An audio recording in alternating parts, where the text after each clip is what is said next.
So we've now reached the last page of our research guide. This page is concerned with evaluating different types of sources, be it primary versus secondary sources, whether it be popular versus scholarly sources, or whether we're actually talking about citing sources, or if we're talking about evaluating a website to make sure that it's credible enough to use in your research. So from the library homepage, on the right-hand side, we're going to follow the library help webpage.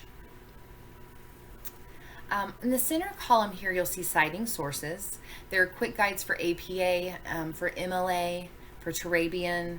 There are tools that will actually help you create a citation. So while pretty much all of our databases, including Summon, will actually create it or generate a citation for you, you can still go to something like NightCite or to EasyBib and have it create a citation for you. If you are having trouble citing a source, or if, let's say, you're using APA and it wants you to cite an interview, or it wants you to cite a YouTube video, these are not common sources for APA. So you might have to go to Purdue Online Writing Lab and look at their APA guide, and it will show you how to sort of cite even the most obscure or unusual types of sources. The thing that we're going to look at in this video is the idea of source evaluation. And we're going to look at IfIApply, which is a source evaluation tool that was created by 3 librarians. Kat Phillips, formerly of Marshall University Libraries, who's now at Penn State University. Aaron Rolls and Sabrina Thomas, who are both instruction librarians at MU Libraries currently. So you've maybe encountered the CRAP test or the CRAP tool sometime in school, and it's really concerned with credibility and relevance of sources, but this is a little different. The thing that I really like about IfIApply is not only is it concerned with credibility, not so much relevance. It assumes that if you are evaluating, if you're at the point that you're evaluating a resource, that you already pretty much know that it's relevant to what you're doing. So IfIApply is very concerned with credibility. But it also goes hand in hand with the research process. And we've actually talked between our first live in-person session and the videos in this research guide, we've actually talked about all of the steps of the research process so far, but we haven't really put them together yet. So that's what we're going to do here as we actually walk through determining a source's credibility. So IfIApply says, often we seek information that confirms our own thoughts and feelings towards a topic. This is not research. Research and learning comes from finding sources that speak to the truth of a topic, no matter how uncomfortable it is. Only by keeping personal biases in check can you begin to vet information for credibility. These steps will help you find sources that are credible and reliable in your research process. And in your research process is really, I think, the key thing here. So personal steps. These are the steps that you're going to take really before you even start searching. This is kind of when you're thinking about searching, thinking about what your topic's going to be and what you're going to actually need to search for when you start searching. So the first I, and the first step, is identify emotions attached to the topic. So when you do this, and this is especially important if you're, discussing a topic that is controversial or has multiple viewpoints, identify all of the emotions, your emotions, the emotions held by other people, the emotions held by those who maybe don't agree with you on the topic or your views on the topic. So this could be anything like education, healthcare, abortion, things, we often wouldn't think would be, political, but if they do have, sort of more than one viewpoint, you are going to find, there is going to be politicization there. So you want to identify those emotions. One of the reasons you want to identify those emotions is when you start looking, and especially when you start looking at web resources and things that aren't scholarly in nature, you're going to come across those emotions when an author is trying to persuade you to believe or to sort of agree with their point of view. Step 2, find unbiased reference sources for proper review of topic. This is when you actually want to go to reference databases. So this was like CQ Researcher and Credo reference that we looked at in person last week. These are going to give you an overview of the topic. It's going to be unbiased. It's not going to really have any opinion or try to persuade you of anything. It's just going to give you the very dry, basic facts of it. Maybe even is going to give you some like subtopics or give you an idea of the different different issues within your topic, but it's going to be, an overview. 3, intellectual courage to seek authoritative voices on topics that may be outside of your thesis. So this is where you actually want to go to Summon, start searching, start focusing first on peer review and scholarly materials, find those authoritative voices. Even if they don't agree with what your thesis statement is, you could actually even use something like that. Find articles that do support it. Then find, an author who doesn't agree.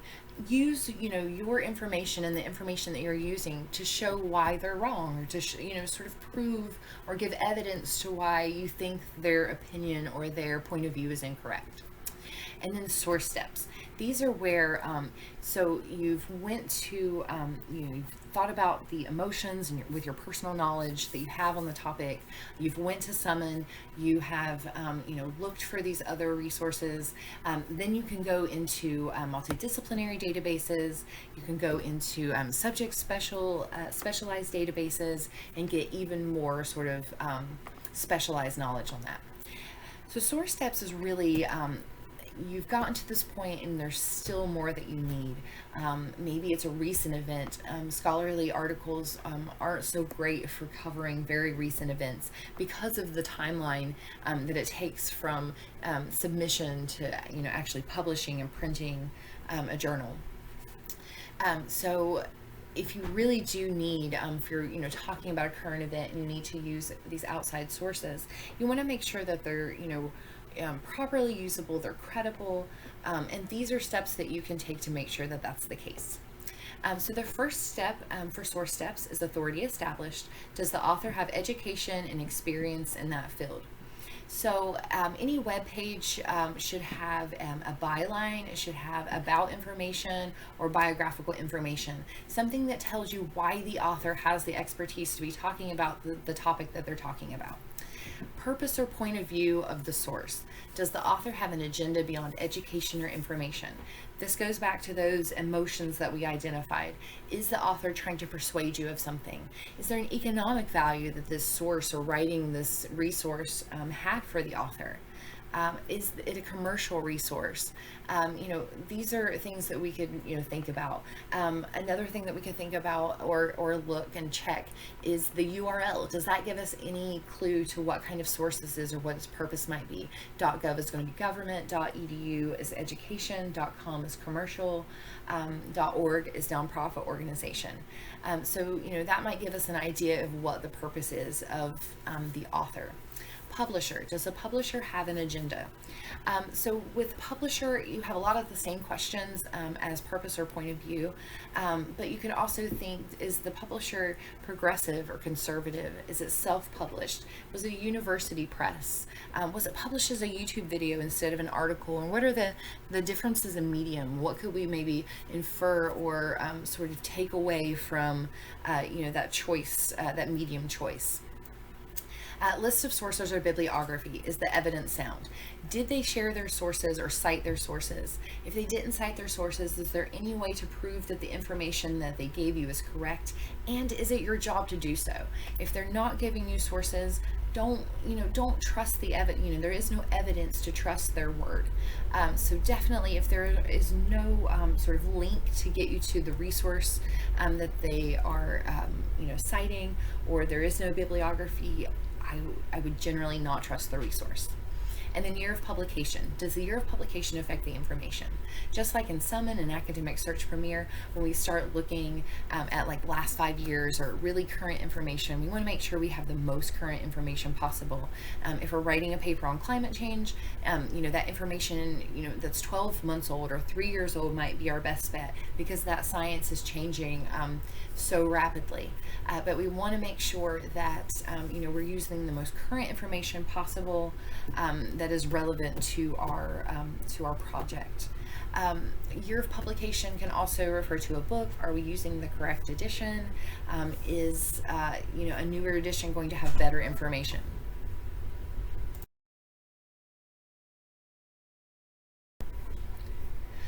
The next thing that we're going to look at is the way that If I Apply actually syncs up with the research process.